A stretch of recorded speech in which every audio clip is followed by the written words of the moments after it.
এখানে একা বসে কি করছিস? আমার মনটা আজ ভালো নেই মা। কেন বাবা, কি হয়েছে তোমার? মা, ওরা ক্ষুদিরামকে ফাঁসি দিল। এটা অন্যায়, এটা পাপ। হ্যাঁ বাবা, আমার মনটা আজ ভালো নেই। শুধু আমি নয়, তোর বাবা, শরৎ, কারণ উনি ভালো নেই গতকালকের এই ঘটনায়। সারা দেশে আজ শোকের ছায়া। বাবা বলছিল কলকাতা, মুম্বাই, লাহোর, যশোর, ঢাকা আর ক্ষুদিরামের গ্রাম মেদিনীপুরে বিক্ষোভ চলছে। অনেক জায়গায় অশান্তি শুরু হয়েছে। তোমার বাবাও আর এখানে বেশি দিন থাকতে চাইছেন না। হয়তো আমরা খুব শিগগিরই কলকাতায় চলে যাব। তাহলে খুব ভালো হবে, তাই না মা?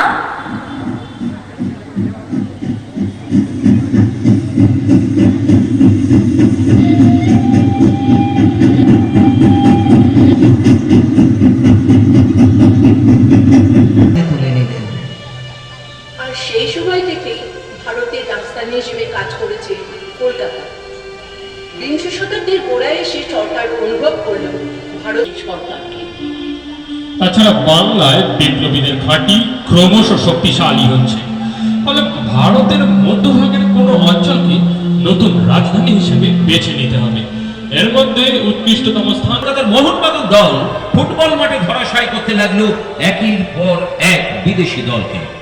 ফুটবল মাঠের উত্তেজনা মাঠ ছেড়ে ছড়িয়ে পড়ল সমগ্র বাংলা এবং ভারতবর্ষের বিভিন্ন জায়গায়। ইংরেজদের হারানোর সেই উত্তেজনা স্বাধীনতা লড়াইয়ের থেকেও কিছু কম ছিল না। দেশাত্মবোধকে উদ্বুদ্ধ স্বাধীনতা সংগ্রামীদের কাছে এই লড়াই হয়ে উঠল মুক্তির লড়াই।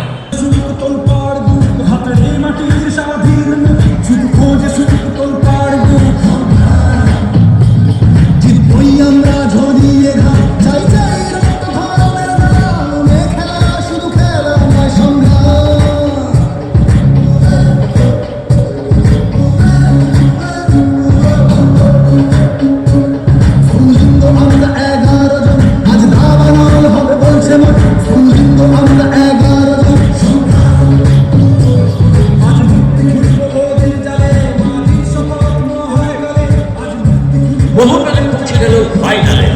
29 জুলাই 1911 এক ঐতিহাসিক দিন, যেদিন শুধুমাত্র ফুটবলের ফাইনাল খেলাকে কেন্দ্র করে জাতীয়তাবাদের উত্তেজনা ছিল হিমালয় চূড়া থেকে উঠছে।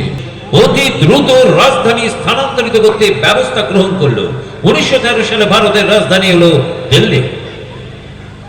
1913 সালে ম্যাট্রিকুলেশন পাশ করে কলকাতার প্রেসিডেন্সি কলা বিভাগে ভর্তি হলেন সুভাষচন্দ্র বসু।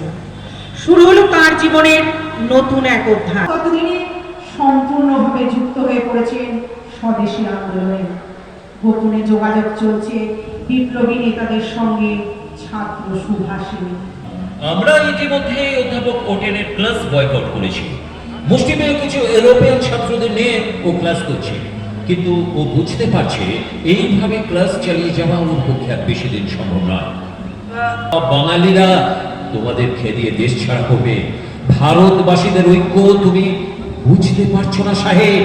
যেদিন সবাই এক হবে সেদিন এক ভোক্তারে তুমি আর তোমার ব্রিটিশ সরকার দেশ ছেড়ে পালাতে পথ পাবে না। তুমি যাদের পদাঘাত করবে বলেছিলে সেই পদাঘাত আর ঘাড়ধাক্কা আজ তোমার প্রাপ্য।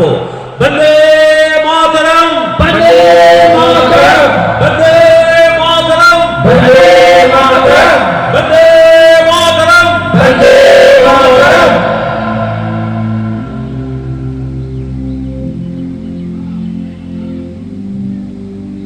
এই ঘটনার পর